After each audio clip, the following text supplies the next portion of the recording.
The key factors that will decide Premier League's 7-team relegation scrap. Carney. 7 teams will be fearing the drop from the Premier League. Those who survive will need moments of quality to utilize their experience and potentially a little bit of luck to ensure they do not finish in the bottom 3.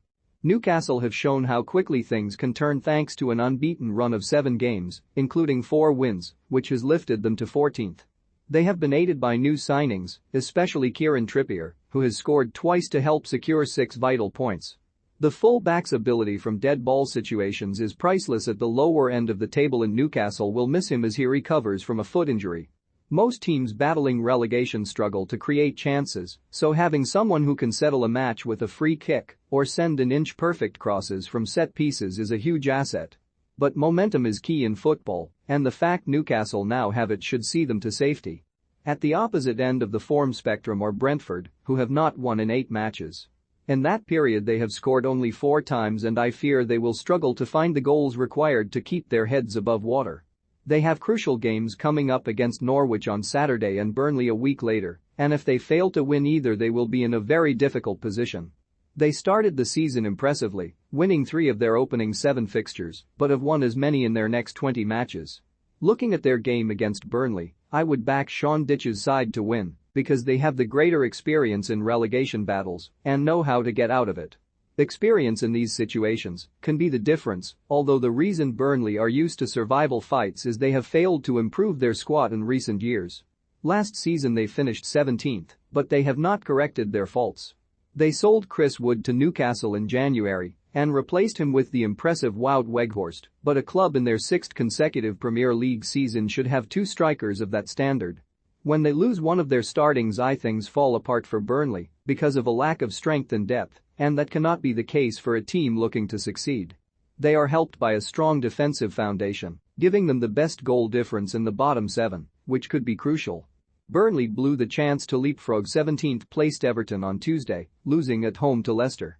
Everton rightly feel aggrieved over missing out on a penalty against Manchester City and potentially a well-earned point, but they should not require extra motivation. Their main motivation should be the table. They are a Jekyll and Hyde team at the moment. I see what Frank Lampard is trying to do, and I really enjoyed their performance against Manchester City after a poor result at Southampton.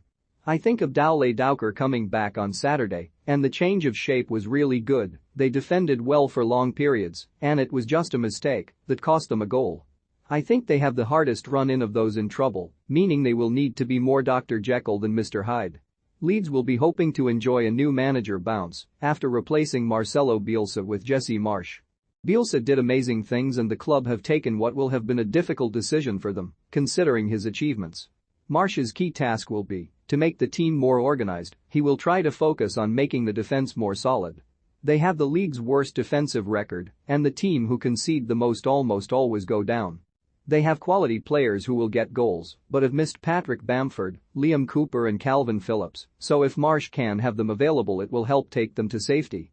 Those sitting in 14th to 18th have a great advantage over the bottom 2, Norwich and Watford, who don't look capable of getting out of trouble, realistically leaving 1 relegation spot available. Watford have brought in Roy Hodgson to change the dynamic within the side, and, true to his style, he has made them better defensively. They are more organized and have corrected some of the problems they suffered under Xisco Munoz and Claudio Ranieri. The Watford fans will just wish the club's hierarchy had acted sooner to bring in the former England manager. Hodgson has made them hard to beat, but that may not be enough with only 19 points from 26 games. Norwich have similarly seen an improvement since replacing Daniel Farke with Dean Smith, but still look likely to start next season back in the Championship.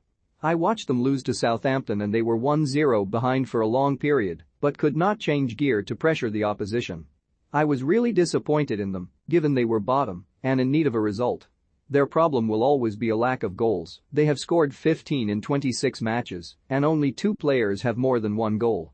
A number of the bottom 7 still have to face each other, meaning there are plenty of interesting games to come, and the points required to stay up will probably be in the mid-30s. The destiny of the relegation spots could go down to the final kick.